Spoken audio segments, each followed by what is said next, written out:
am safe. Well, the way Luke got involved with film first is quite interesting. My mother, who was an actress, and heard Joe Strick was making a film on the portrait of the artist to be a young man by James.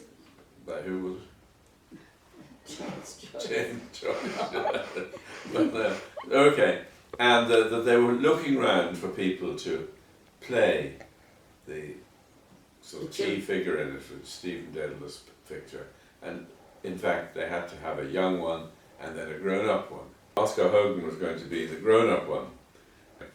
She said, of course, her grandson, who was absolutely perfect for it, and that if they were having difficulties, he should be interviewed, and she sent off messages to that effect. Didn't talk to us about it, and suddenly, how did it happen? There were people ringing us up once, I've had to say. Yeah, could they come round and see Luke? They believed that we had some who, you know, they would like to interview, see if he would come in a film and Fit the part of the young that they were looking for. Well, in fact, they didn't even say that it was for the young James Joyce. That didn't Well, really originally they did, but yeah. then they went quiet on it because they weren't quite sure.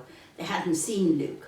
Well, they rang me first, and Mike wasn't even at home, and I certainly wasn't going to broach the matter to Luke without checking out with Mike what he thought about this anyway.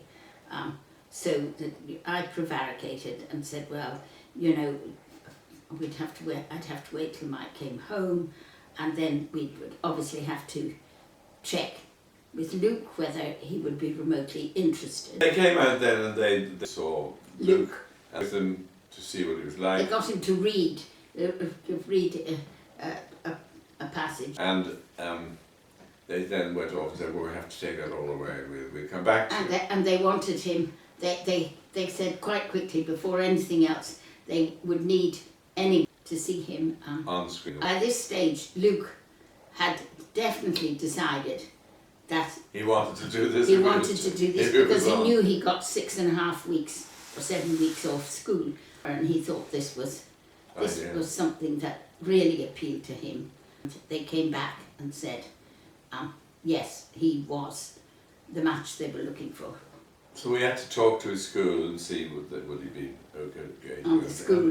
In fact, everyone was very helpful. Yes. And off he went anyway to do this filming. And he absolutely loved it, there was no question about it.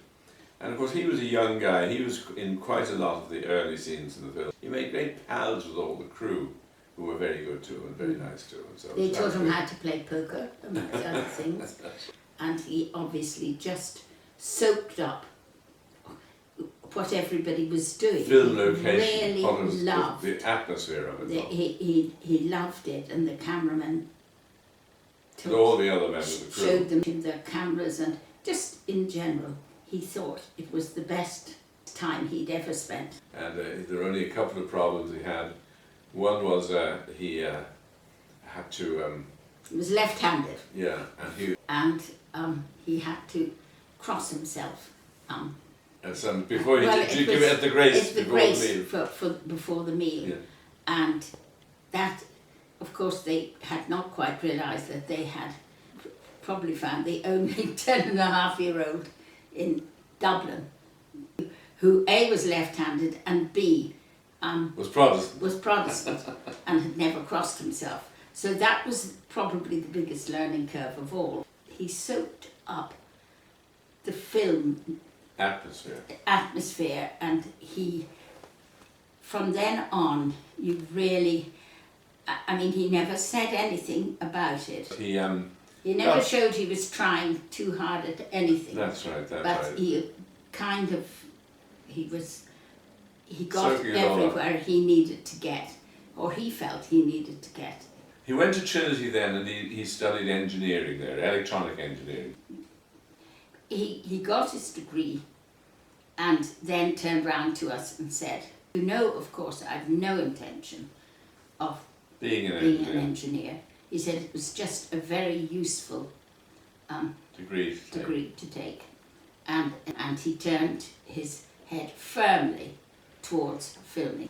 He just was quite happy to go in and make tea and be a gopher. He did anything. Yeah. gradually he worked up from being He- a locations spotter and manager, and then he became a third AD and eventually a first AD, assistant director that is.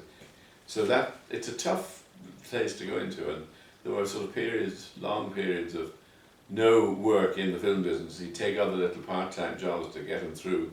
And also because he come this hard, slow slog up, he helped others who were he starting was off. very sympathetic to giving somebody a hand up, and he also was a people person. He treated everyone. It didn't matter whether they were the directors or whether they were the stars or whether they were the sort of meanest other person involved in the whole crew there. He was very good and very thoughtful about each of them and what the problems they might have. Yeah. So he became, I think, a very experienced and well-liked first AD. He was very helpful to new people coming in who had to go through the sort of first learning phases of it. And actually, after he died, and at the funeral, the number of people who told us, in fact, if he had not been the first AD on X film they were involved in, when they were just starting off, they'd never have made it. That was a marvellous tribute, I think, to where he was and what he was. He was Good guy.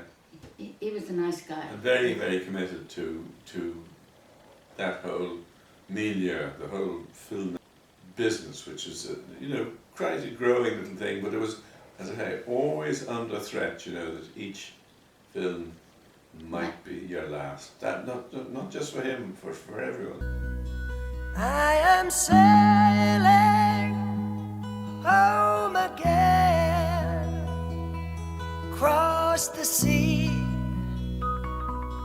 I am sailing stormy